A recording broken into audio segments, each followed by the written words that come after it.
Hello, Pallavi.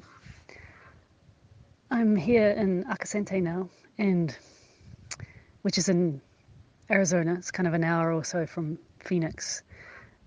And Acasente is this architectural sort of utopian that was designed in the 1970s.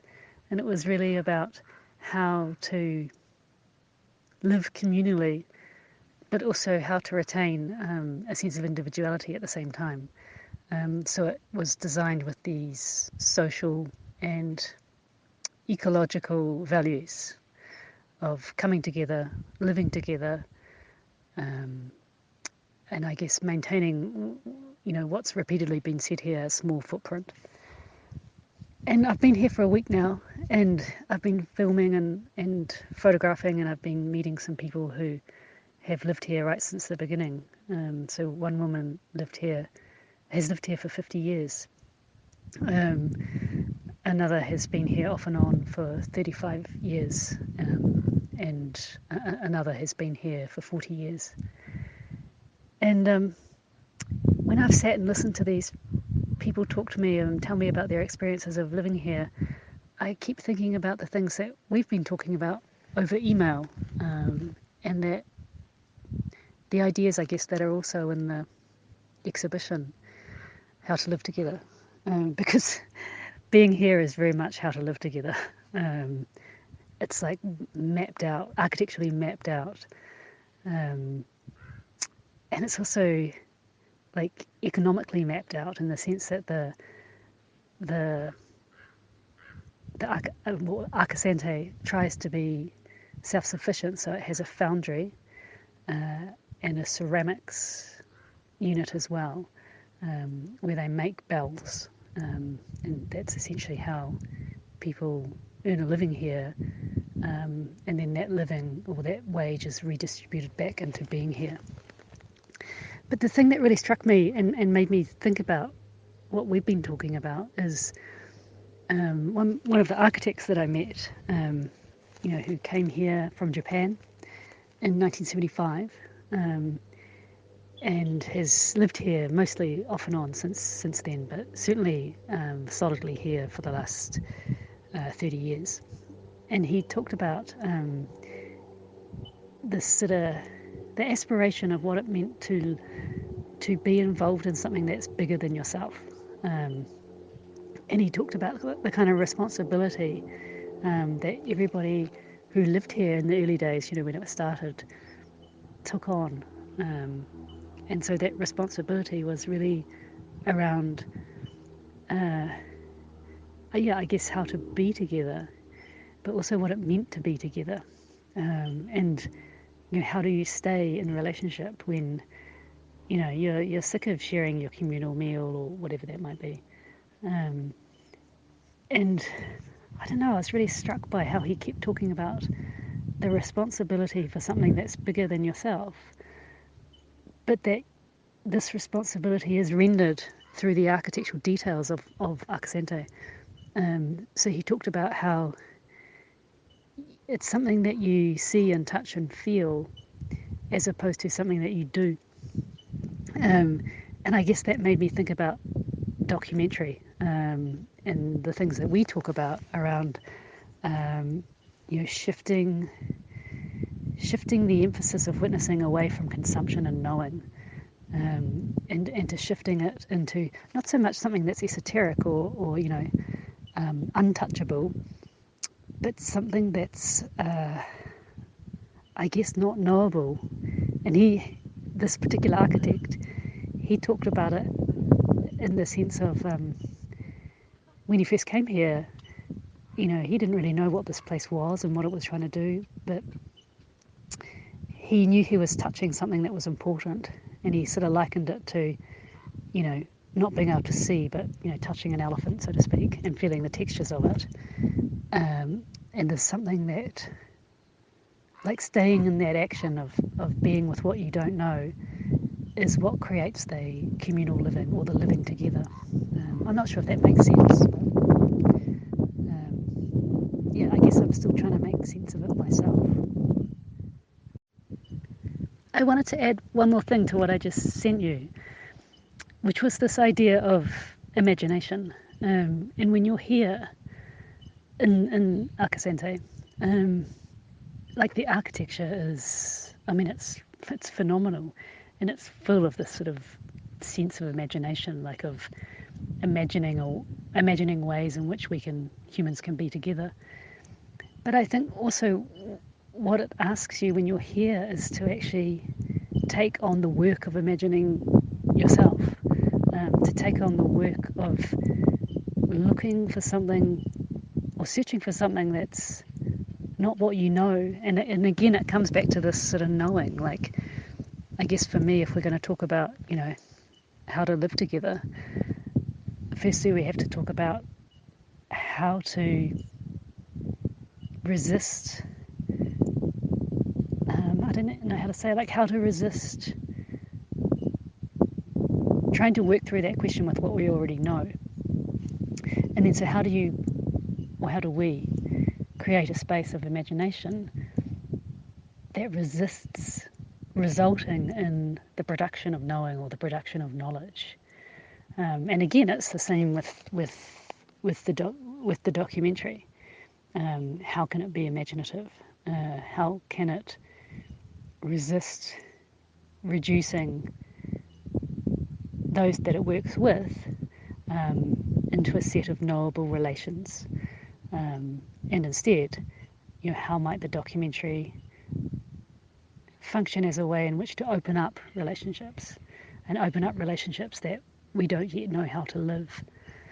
Um, which I guess makes me again think about your work and the aspect in your work that struck me right from when I first saw it, which was your questioning of wondering what a documentary like this should look like or what it should entail. Hi Pallavi, I'm in Tucson now, and earlier today I went to see a Titan missile which has been turned into a museum. So it was a missile that was designed to be used in the Cold War, but it was never actually used. Anyway, it's situated underground, 10.6 meters underground, and when detonated, it can get to its target in half an hour. It's hugely destructive. And the thing I kept thinking about when I was there was this question of how how do we get acts of care to shift or develop or move into the functioning of the world? And I wondered about that in terms of thinking around documentary as well, how documentary may shift from relational care or relational connection to speaking about or responding to much, much more in terms of this idea of the functioning of the world. Hi, Fiona. It's so nice to hear your voice and actually be able to imagine everything that you speak of, this wonderful place, its architecture, its histories. I too am not in Delhi right now. I send you this message from Stuttgart, where I'm doing a brief talk and presentation at this place called Academy Solitude, which also in some ways makes me think about ways of being with yourself and also existing communally and moving between formations, social formations, intellectual formations. And I feel that a lot of your thoughts about living communally and trying to connect it to the question of what can the documentary image produce and generate seem to be tied with many of the things that I'm thinking about. You said in your message earlier about how the architecture of this place and how the question of inhabiting it, and not only inhabiting it as a form of communal life, but also producing a certain charge of transformation, of intervention within this world seems to be the drive behind all of these people coexisting. And of course, the question then that you bring to it of the unknowable, of what you cannot grasp or narrativize, but maybe you can sense. And of course, then your wonderful afterthought about the question of imagination and how all of this might actually seem like an allegory for documentary itself. And especially the question that you bring of resistance and relationships that people then have with this question of resistance, but also with one another. I feel like all of this speaks in a very open way to our thoughts on the documentary. And actually, to keep adding to this thread, I'd actually like to read to you a story. The story I read to you is called Out of the Window of a Train. It has been written by Sada Malum Fashi, who is a writer living in Nigeria, in Kaduna.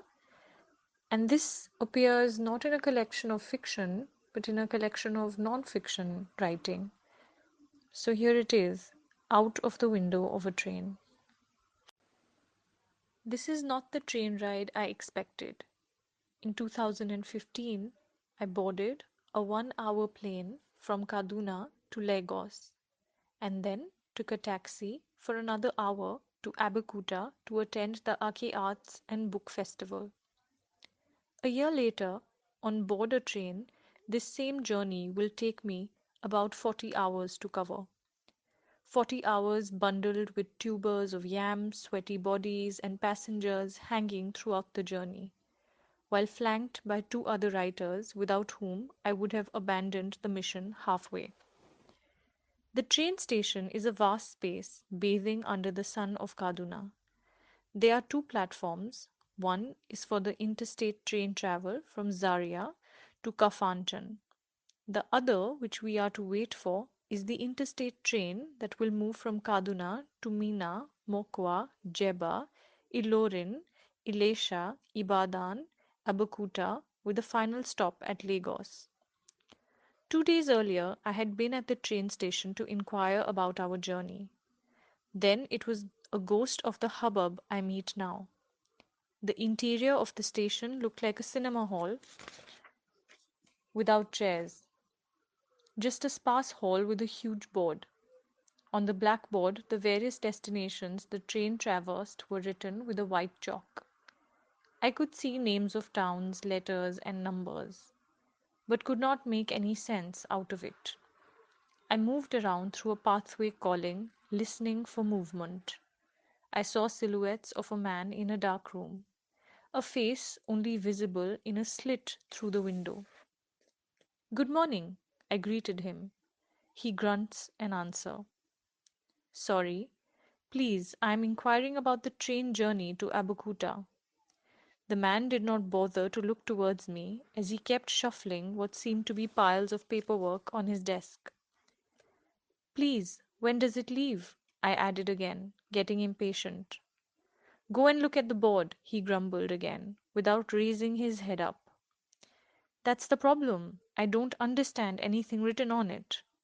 My forceful voice, laden with irritation, seemed to be a language he understood.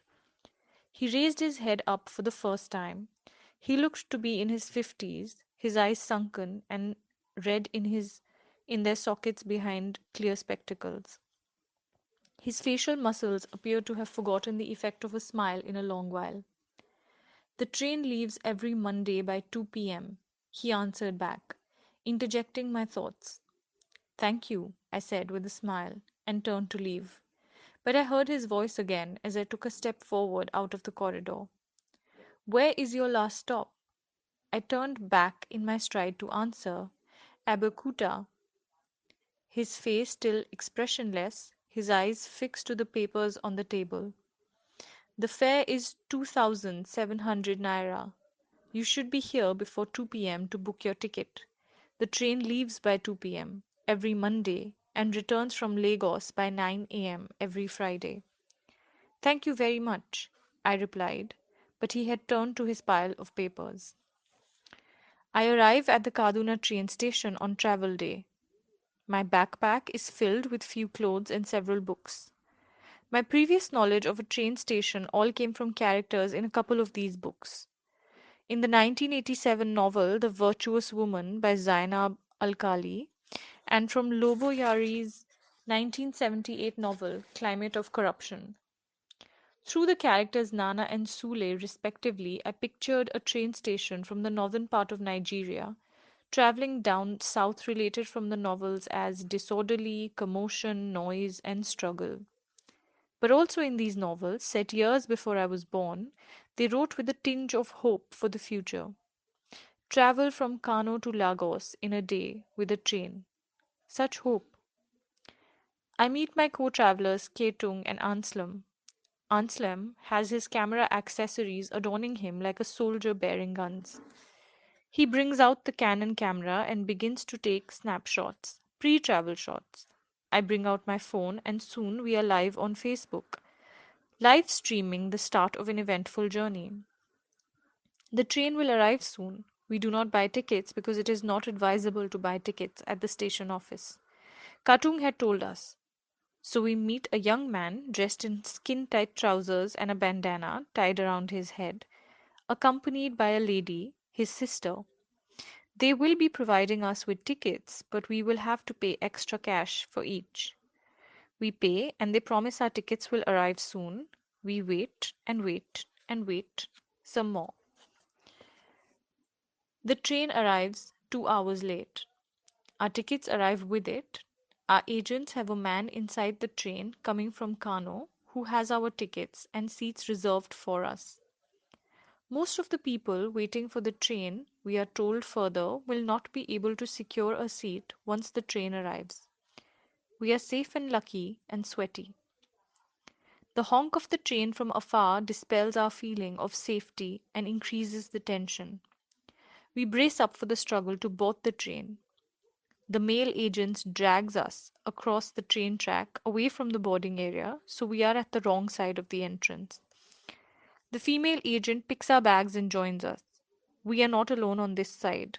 Other passengers are waiting here as well.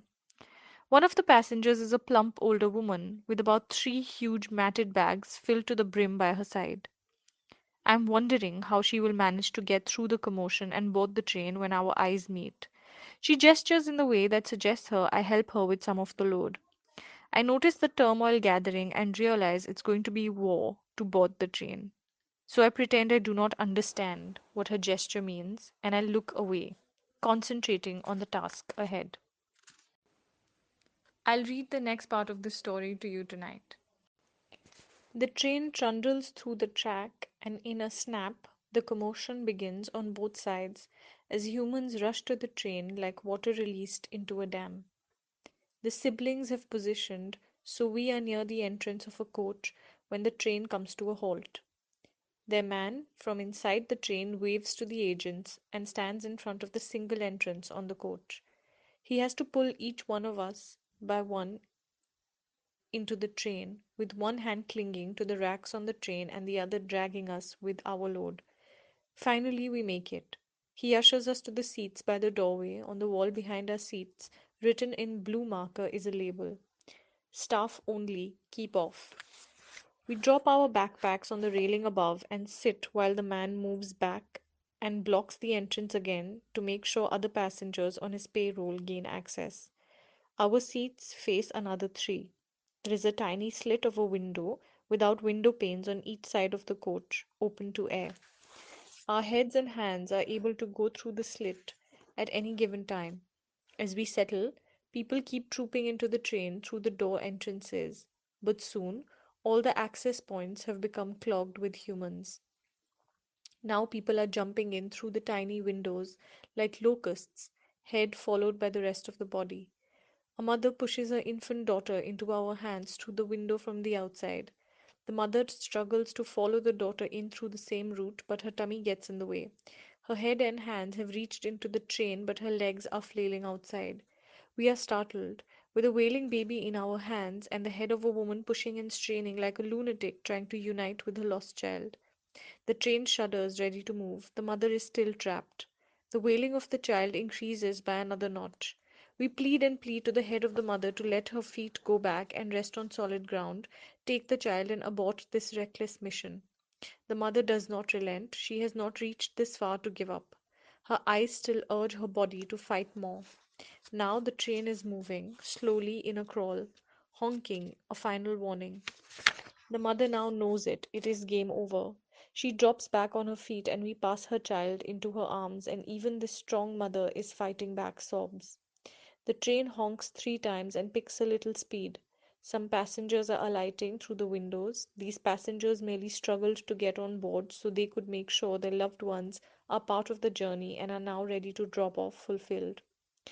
A lady just about to drop off from the train, one of the numerous ones that came in to secure a seat for their friends or relatives, approaches me. She holds my hand and makes me face a frail elderly woman. She communicates with the elderly woman in rapid Yoruba. She turns back to me, rubs her two palms together, and begins pleading. Please, you have to help me. The elderly woman is her mother, and I would be dropping at Ofa, and she is pleading that I take care of her through the journey. The train sounds its final honk and proceeds to rattle forward. I'm speechless. Words are forming in my mouth but are not releasing. The lady is still begging on behalf of her mother. Please, please, please, sir. I have no time to think, or we would have an extra unwilling passenger on the journey. I nod in agreement. Hurry and drop off before the train leaves with you, I find myself yelling. She hugs her mother, rushes to a nearby window, and drops out legs first and waves us goodbye. I smile at the elderly woman as the train finally jerks forward on the beaten tracks. For the first time, I notice the real contents of this metallic rattling coach. It carries a bubble of humans, men, women, children, matted bags, glistening silver buckets, wrapped bundles of brooms, prickly tubers of yams competing for leg space, creaking assemblage of overhead fans, backpacks, wrapped nylon leathers, passengers on seats, standing, hanging on the shoulders of seats, heads lying on the walking aisle. The journey is just beginning, but we are tired faces. The bewildered faces of my co-travelers, Katung and Anselm, suggest this is not the idea of a train journey they bargained for. Neither did I. I begin to notice the passengers on the coach like a layer of darkness has been scrapped from my eyesight. The man to my side, staring into the horizon through the window, travels light. No bag, no luggage, and looks very comfortable and unflustered even within this commotion. I will call him Baba. There is a young mother breastfeeding her baby opposite my table, sitting with Anslem and Katung. To the other side on this aisle seat is the responsibility entrusted to me, Mama, the elderly woman staring ahead. She speaks Yoruba and no English. I speak English and Hausa only. We keep smiling at each other. Slowly, the trundling train drowns away anger and fury from the commotion of boarding into breaths and collective sighs as molds of clouds fly through the window. The coach is now a chatterbox of questions and answers. Where are you traveling? And where are you going to? Baba on the window seat is journeying to Offa. He answers my questions in a string of sentences, but I do not mind. I take this train every week. I am a trader. I will be taking the return train back to Kaduna on Friday or Saturday, whenever the train comes back to Offa. I assume he buys whatever he trades from Offa and sells in Kaduna, as he has no visible wares on this travel. Why do you subject yourself to such rigorous travel every week? I continue the bombardment of questions. He shrugs. It is cheaper, he says with finality. Baba becomes my intermediary to Mama. He dangles his head across my chest and communicates to her in Yoruba and then relates back to me in English. A journey of language. I have a feeling a lot is lost in translation, but his words convey Mama as a sarcastic old woman disguised with a smile plastered to her face even when abusing you. Anselm whips out his camera and flashes clicks on her wrinkling face.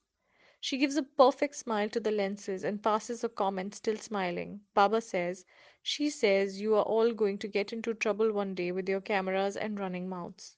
We all double over in laughter. On this train, you are either crumpled on a seat, hip bone to hip bone, squatting with one buttock on a seat and the other buttock on a matted bag, or standing and hanging all the way through the bumpy ride. On the aisle of our coach, a man stands, swaying on every bump. His destination is Lagos, the last stop. His story: he is not supposed to be in the economy class with us. I had booked and bought a first class tickets days back, only to arrive at the train station and be told that the single first class coach has been filled up right from Kano. He laments. Just imagine, oh, he adds.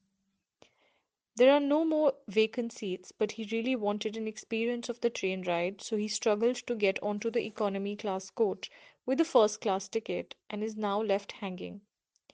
We dash pitiful faces at him without relinquishing our seats. Baba assures him that once we reach a certain station, he will be able to get a seat. Many, many passengers usually drop off at Meena station, he consoles him. As the train moves with full speed, the horizon and the vegetation outside begins to change, from arid Sahel to lush savanna. I see children playing in colorful school uniforms, waving whenever the train passes by. I wave back at them. I request for the cannon from Anselm. Baba to my side has one hand hanging on the edge of the window, his eyes staring into the distant horizon. I aim the camera. The image it produces is of a man in a multicolored dashiki with a stern face lost in shrubs, green leaves, and a sunny sky. Later, I relive this journey through the small rectangular screen of a Canon camera. In this screen, the train is not just a rushing metal, but an array of colors: silver buckets, brown brooms, yellow and red cloths, blue, red, and white matted bags, smiles, stretch marks, yawns, cries. It is a dizzy picture of a receding sun, total darkness, fans attached to the roof of a train whirling, snores of humans, and dripping sweats. I have the snapshot of a girl in school uniform, white shirt and blue skirt, walking, green and brown shrubs rising to her waist, her head tilted a little downward, dangling forward. I tilt the camera headlong and photograph the train taking a bend on the track so that our coach is in direct view of another part of the train. It is a long train, each coach attached to the other like marching soldiers. I take a snapshot, and the image caught makes me return back to my seat. I pass the camera to Anselm in his window seat. "You have to take these shots outside," I whisper. He refocuses the lens through the window and clicks, clicks, clicks. I hear the shutter sounds, but my eyes already had a glimpse and my mind processes the images. He returns the camera into the coach and we consider the images. Outside, just above us, on all the coaches, there are masses of humans standing, sitting, squatting, and lying down on top of the train like daredevils. They improvise risky positions and create their open air coaches just above us, as if reminiscing old Bollywood movies. We are riding, they are flying. The train station is a market of sorts. As we approach Meena, what seems to be a deserted vast space from afar suddenly flickers to life. Light bulbs flash, children crawl out of the valleys to create a bubbling market at midnight. No matter the time or location the train arrives, the market springs to life. We arrive Meena at 12 a.m., some 8 hours after leaving Kaduna, a journey that takes around 3 hours by road. Dim yellow bulbs are lit, kiosks are set up, and trading begins. Makeshift tents are filled with food, wares, and products. Anselm and I alight from the train through the windows. The usual entrances are still crowded by baggage and sleeping passengers to explore. Katung says his face still shows signs of discomfort. His backpack firmly attached to his chest while his legs are placed on tubers of yam spread on the floor. He doesn't come with us. The train is a very long body of coaches attached to the other, and as we walk the length of it, a market is thriving by its side. It takes us about 15 minutes of walking past eager traders, local tea joints, food hawkers with pots of stews on head to traverse its complete length. We see Baba in one of the food shacks devouring an unfamiliar meal that may taste alien to our taste buds. We found the first class coach, a single coach, at the rear of the train. It is brightly lit, its windows shut tight with air conditioners running. New paint still glistening differentiates it from the rest of the train. Like a peacock amidst pigeons. The seats are neatly arranged, each passenger to a single allocated seat like in an airplane. At the entrance to the coach, we meet a man dozing. He stops us in our strides as we make to enter the fluorescent lit coach. Hey, where do you think you want to go? This na, first class oh. He leaps towards us. His aggressive attitude makes me take a step back and jump down from the coach back to the red earth. I leave Anselm fuming, exchanging heated words with a man locked out of a first class coach just to be able to lock others away too. I stray away, inhaling the midnight wind, towards two men.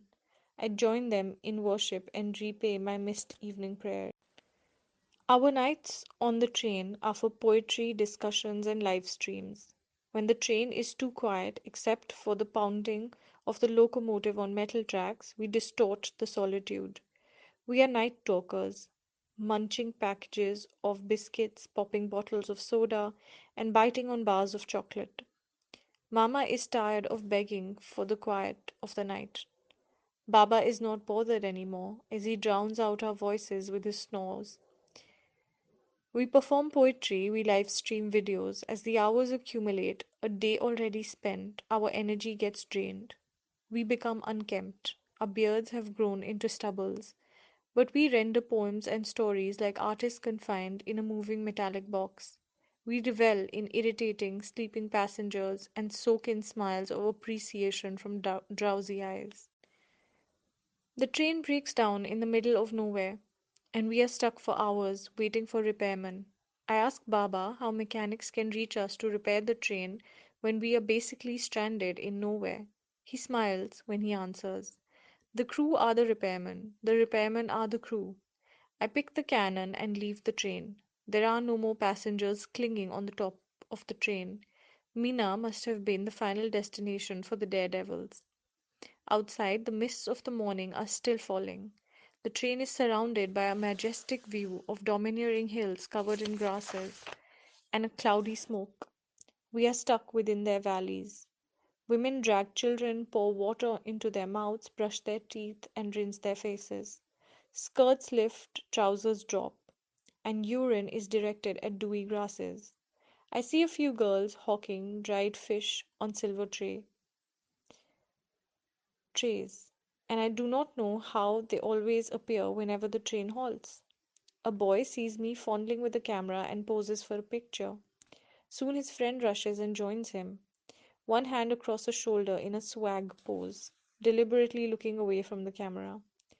After the shooting session, they rush to the camera screen to view their pictures.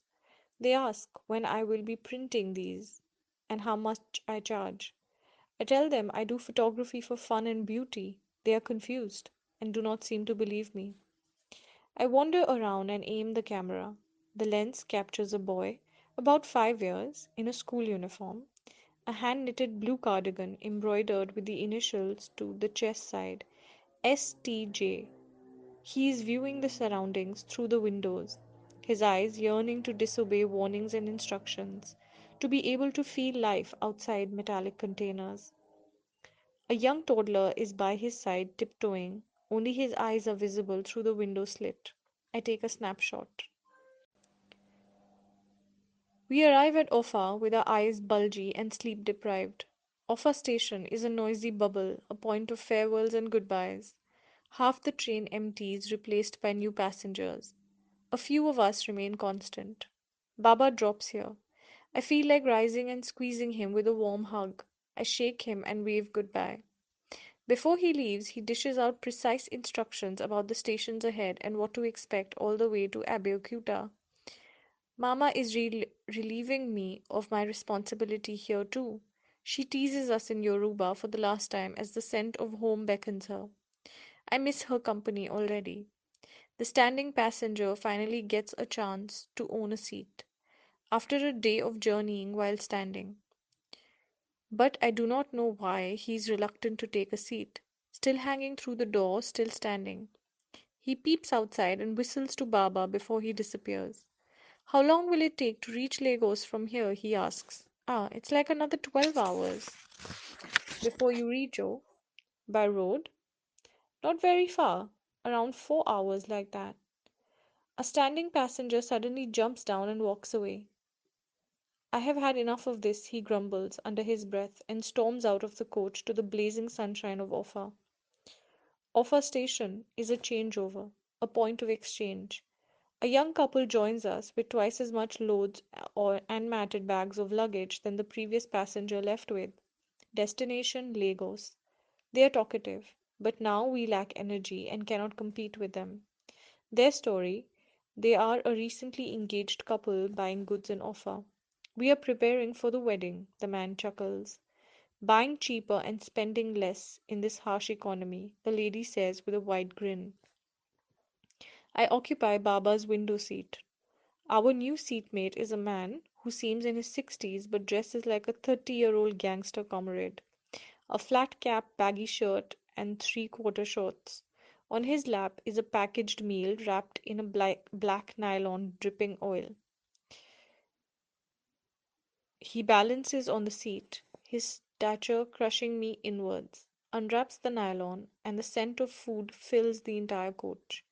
He dips his hand and begins to eat, the soup draining from his palms and staining his white shirt. After the meal, he joins the chatter. He begins every conversation with the phrase, "When I was in America." Anselm is intrigued with Americana and continues to chat him up. He continues narrating, "I am from America. I live in Miami. You know Miami? Florida? It snows white from heaven. I live there."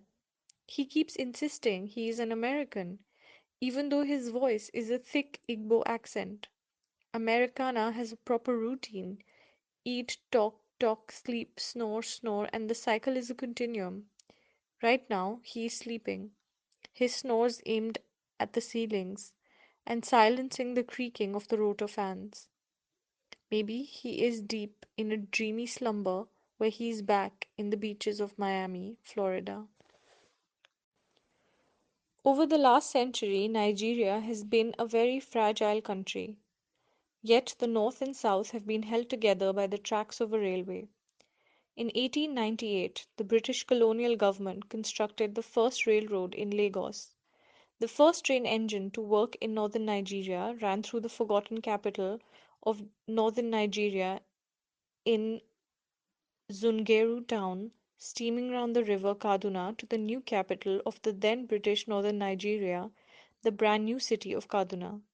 A city that rose out of a railway line to link a country with its capital Lagos in 1912. In 1964, few years after independence, the railway lines began a period of rot.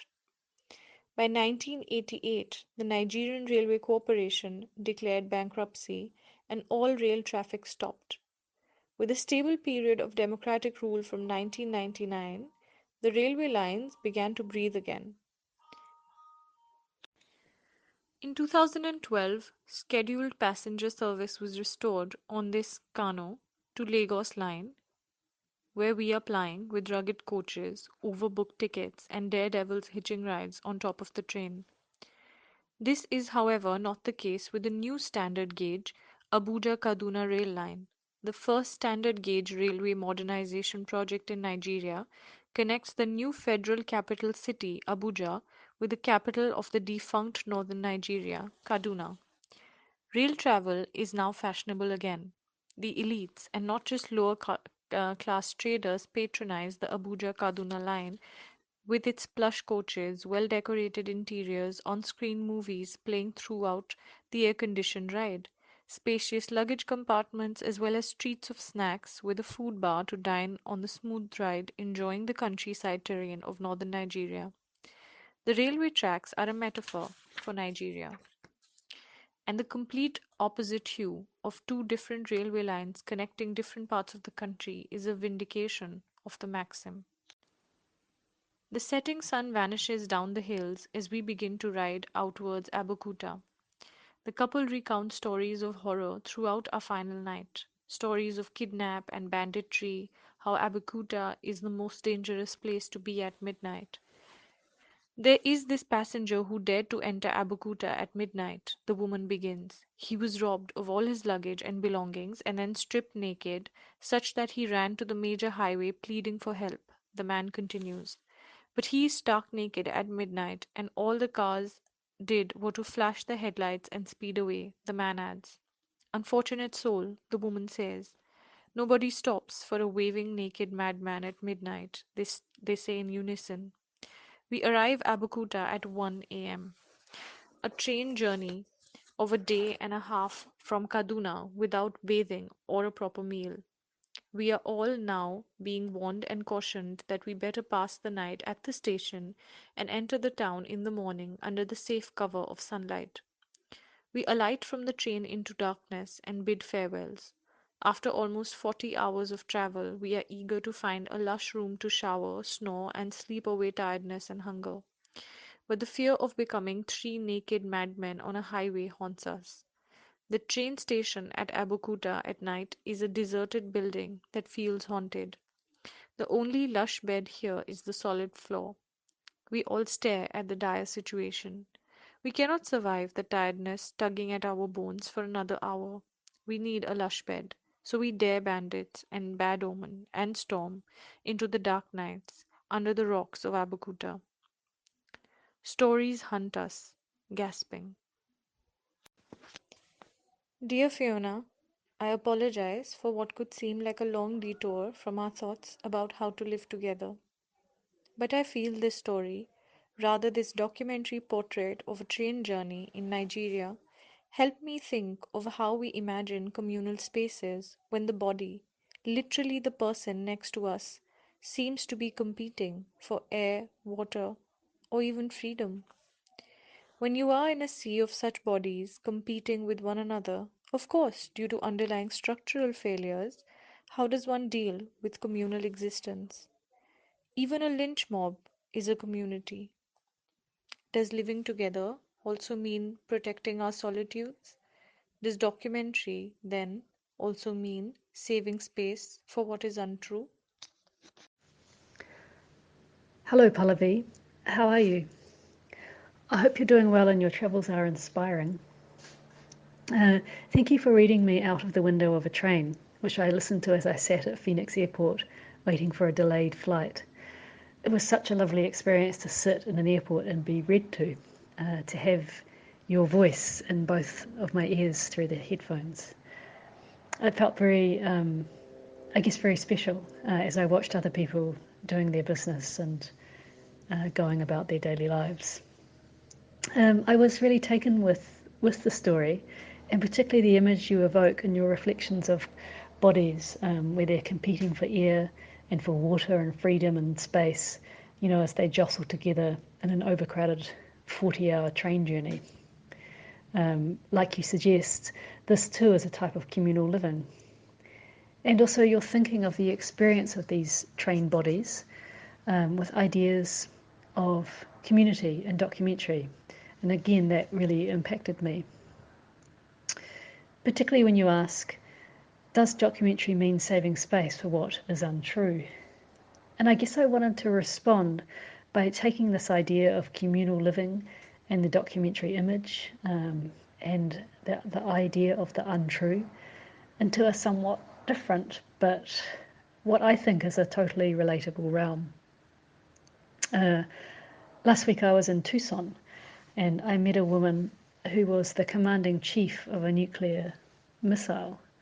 And I guess, yeah, what that means in reality is she and her second in command were in charge of, if was required, turning a key that each of them had, which would launch a 9 megaton hydrogen bomb. And this was during the Cold War, so really in the 1980s. she was in charge of this, or one of the people in charge of this missile. And to put that, the bomb itself into context, basically it was a nuclear bomb which is approximately 600 times more powerful than those dropped on Hiroshima and Nagasaki. So that's like dropping 600 atomic bombs in one. Now, although I was initially fascinated with the ethical responsibility of being in charge of a missile carrying a nuclear warhead, I feel that my focus shifted both when I saw the now decommissioned missile lodged in its silo, which is 31 metres below ground, and also when I talked with Yvonne, which is the woman that I met. And what really struck me is that in the missile's control centre, there were signs that said 2 people at all times, meaning that it always took 2 people to launch this missile. So the responsibility was never down to one person. And at any one time, there were always 4 people working 24-hour shifts. So they were 2 on, 2 off. But they were, I guess, encased in this kind of launch control centre down there, which had a blast lock that led to the furnace. To the missile. Yvonne, that's the woman's name, she talked about how she got to know her 3 other crew members as they did everything together, and that was from training to being tested to helping each other stay awake.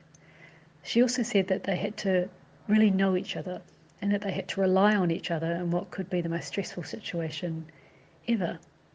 And she talked about how these personal relationships were important to the overall, as she referred to it, success of the crew itself. So the crew working together as an integral unit, and that meant accepting, knowing about, listening to, and understanding each other, was a key component to the human engineering that structured the Titan missile program. In other words, at the core of something that is so enormously problematic was a very real need to find a way to communally live together, albeit for 24 hours at a time. And I'm still sort of reflecting on this, and I'm going to send you some more words later today. But I guess I wanted to start by responding to your, your lovely reading of the story, but also the things that you had kind of planted, through thinking about what it meant to not only communally live together in this, like highly structured military context, and also one that was so ideologically problematic, but also this idea that 2 people were required at any one time to detonate this missile, which of course was never actually detonated. And I'm interested in how reflective Yvonne was about that, and about this kind of human-to-human relationship that was deeply embedded, in something as destructive as a nuclear missile program. And I guess I kept wondering, like, how can we shift into that reflective state that she clearly was? Like, how can it be activated now in the present day, as opposed to needing to wait for the space that time affords? I'm talking to Yvonne obviously in 2019, and she was working that program in the early 1980s. So we're talking nearly 40 years ago. And I guess when I come back later today and talk some more, I think the thing that keeps tuning in my mind is this idea of the untrue, and that in a way Yvonne and her crew members somehow had to buy into something like that as well. So I'm going to go and eat some lunch now. So I'll be back in a little while. Hi Pallavi, I'm back. And I'm still thinking about how documentary might leave a space for what is untrue, so your question from earlier, as well as ideas of community and communal living. Yvonne, who I mentioned earlier, she spoke about a military strategy that was used during the Cold War, which is called, and it's a very odd phrasing, peace through deterrence. In this context, so in the Cold War context, deterrence was linked to how the USSR and the USA had enough nuclear military power to mutually destruct each other. So peace through deterrence relied on dissuasion, meaning the premise of persuading each other not to launch missiles. So in other words, I can do to you what you can do to me. And I'm wondering if these ideas of dissuasion and persuasion require enacting a space for what is untrue. And I guess what I mean by this is that to really believe that a nation's development of, a massively powerful hydrogen bomb and then embedding 54 of these across America could actually save humans from entering military combat requires both immense imagination and a belief in not needing to know. And I guess the reason I say this, not needing to know, is there were each of these missiles, the 54 missiles, was pre-programmed with its destination, which the crew didn't know, and the destinations themselves still remain classified. So the crew never knew really what their targets were. So as well as this not needing to know, there's also a space for what might be deemed as untrue. So these three things were required: imagination, not needing to know, and a space for the untrue. Sometimes I think that the military, and I hesitate to say this, may be able to work with ideas of the imaginary and not needing to know in almost a more fluid manner than certain kinds of documentary practices and their theoreticians. But I wonder if urgency is at the core of everything we're talking about. In Yvonne's situation, there was an urgency to believe in what may well be logically, or at the very least historically, untrue, which brought her together into a communal situation. And I guess there seems to be a suspension of paranoia, or as the theorist Eve Kosofsky-Sedgwick so brilliantly refers to in her essay with, it's got such an amazing title, which is, it's quite long, but the title is Paranoid Reading and Reparative Reading, or You're So Paranoid, You Probably Think This Essay Is About You. But in that essay, she refers to this idea of paranoid reading, but also she takes that from this theoretician Paul Ricoeur's idea of of a hermeneutics of suspicion. And Sedgwick suggests that these widespread critical habits of paranoia and suspicion may have had an unintentionally stultifying side effect. They may have made it less rather than more possible to unpack the local contingent relations between any given piece of knowledge and its narrative or epistemological entailments for the seeker, knower, or teller. And then she suggests that in contrast to this paranoid position, she wants to offer the equally critical reparative reading position, which undertakes a different range of ambitions and risks. And I think this is really interesting when we think about documentary, not only its making, but also its receiving.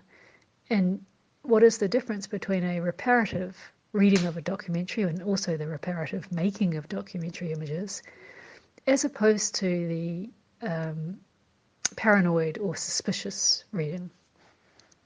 And Sedgwick argues that, and I'm going to quote from her, she argues that what we can best learn from such practices, meaning both paranoid and reparative, as in we need both, we cannot have one or the other.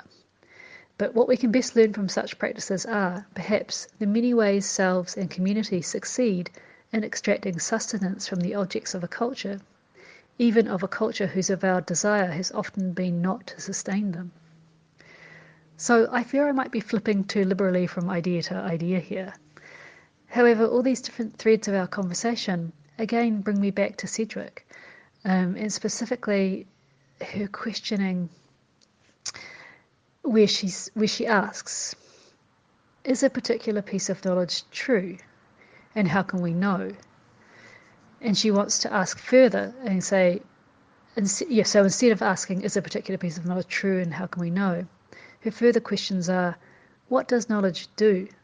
the pursuit of it, the having and exposing of it, the receiving again of knowledge of what one already knows.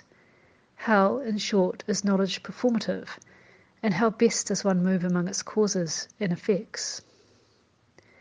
So, I guess just to finish for today, in our living and making documentary images together, it is questions of this kind of nature that are, for me, at the core of these verbs. Hi Fiona, I'm well and in Stuttgart still. I've been admiring on my walks through the forest the beautiful landscape, which seems kind of untouched still by climate change and all the things that are so terrifying in the world right now.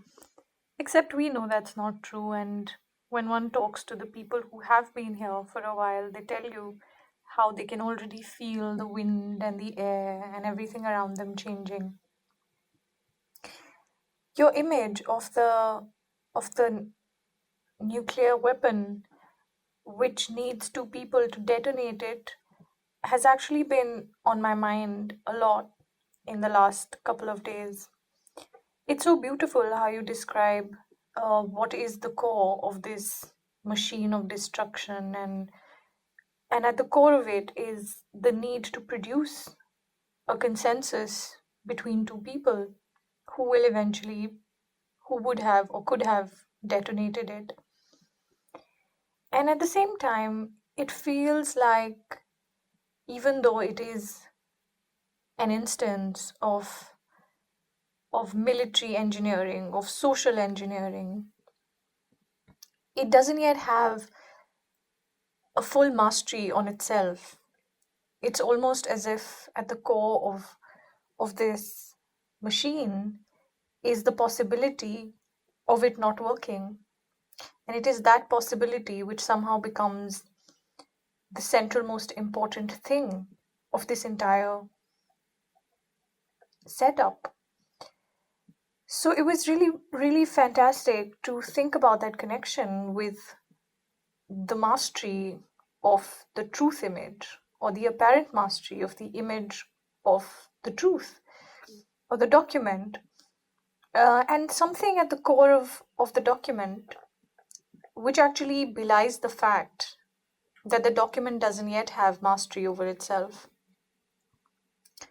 And to that effect, your invocation of Paul Ricoeur becomes even more fascinating, because Paul Ricoeur actually is transposing this idea of the self not being completely transparent to itself, or the self not having mastery over itself, whilst thinking about questions of accountability. And I feel like all of this ties up together to raise very important questions, which are that if we do not yet have mastery over ourselves, over the images of the truth that we produce, over the instances of social interventions that we hold so dear, how do we think about political action? How do we think about the charge of the truth? And for me, your invocation of all of these things actually leaves me in a wonderful space of contemplation, of doubt, of an open kind of thought. And it might be interesting for us to know what the participants in the symposium might want to add to that. Um, what is the place of certainty in a world that is so uncertain? And then, is uncertainty a weakness, or is it a way of being?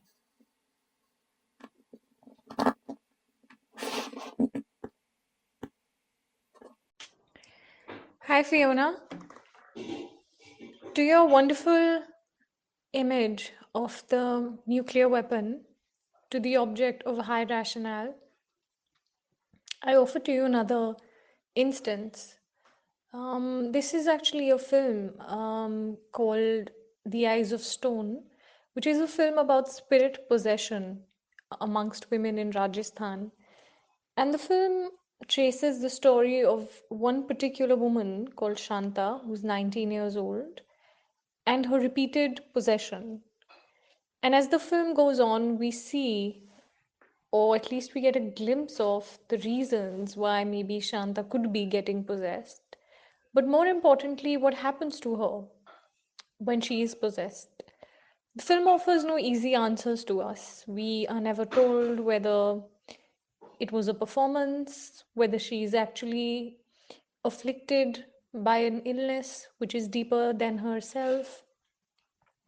We don't know whether her possession is the product of years of historical and social violence.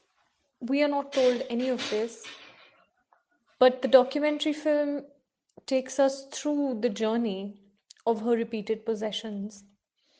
And one of the things that strikes me about this film is how many times the event of possession is repeated again and again.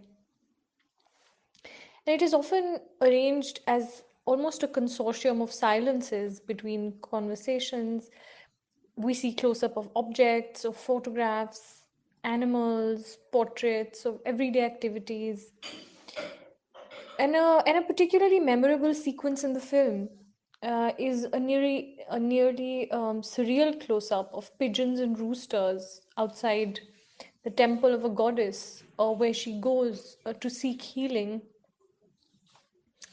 And after a text, an intertitle that tells us that evil spirits are believed to leave humans and enter roosters, we see in the film that the camera moves in close to the huddle of birds on the steps of this temple.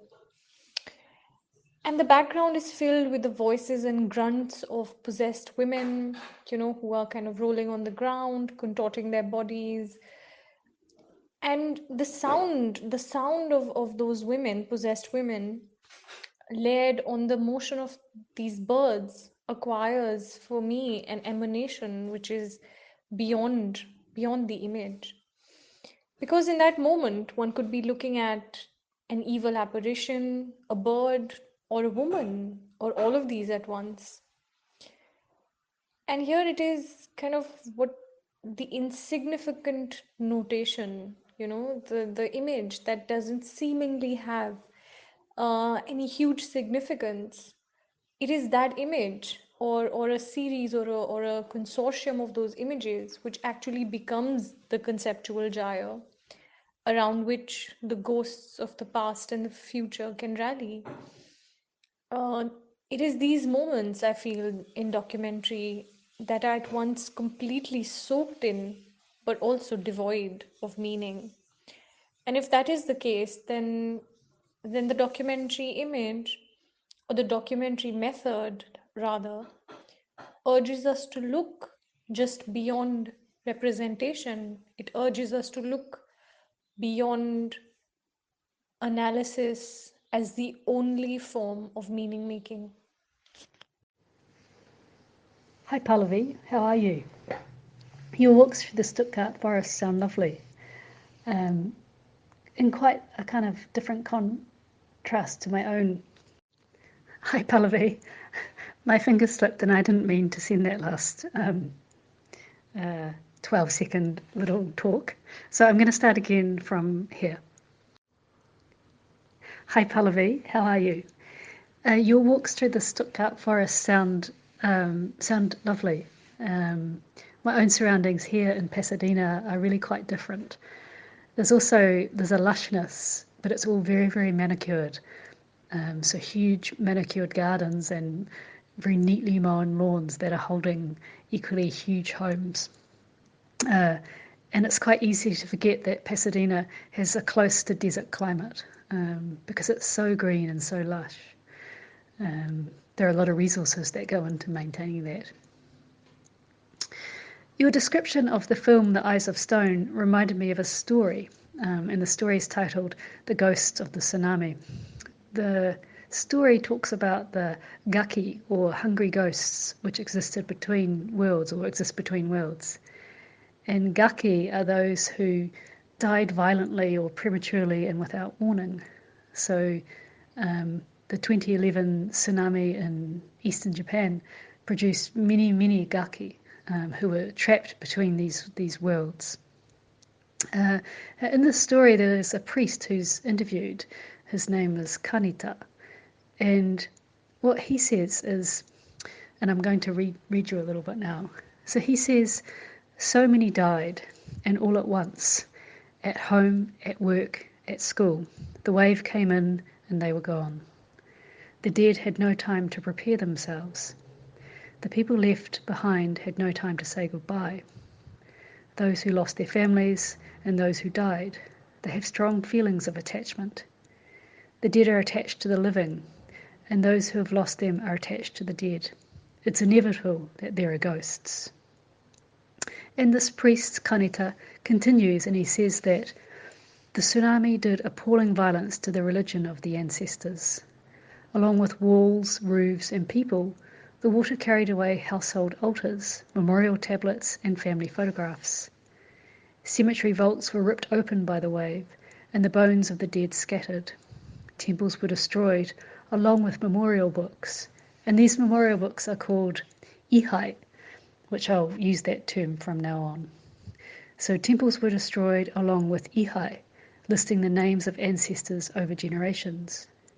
The importance of the memorial books, or the ihai, cannot be exaggerated. When there's a fire or an earthquake, these are the first things that many people will save before money or documents. I think that people died in the tsunami because they went home for the ihai. It's life, the life of the ancestors. It's like saving your late father's life. And the priest Kanata states that there is a contract with our ancestors to the extent that death becomes a variant, not a negation of life. And I guess this idea of a contract, the contract with ancestors, and the idea that death and life are not the polar opposites of each other. It brings me back to some of the comments you made about documentary images, which I'm very taken with. And you ask about looking beyond representation and questioning, can there be more than analysis in terms of the making of meaning? And I guess I'm wondering if in order to be able to look beyond representation and beyond analysis, to be with that which I guess has no apparent or obvious meaning, we must firstly allow ourselves to enter into this kind of, or a kind of contract with documentary images. And I guess as I'm wondering this, I'm also wondering what this contract might involve for everyone who is sitting here listening to our exchanges, and of course for you. And I think significantly this contract must work to actively dismantle, I guess, the legacies of racist colonising histories to which the documentary is attached. Yet I'm also wondering how there might be room for imagination and invisibility. And I guess the question I want to leave you with at the moment is, how might there be room for uncertainty and contradiction with our documentary contract?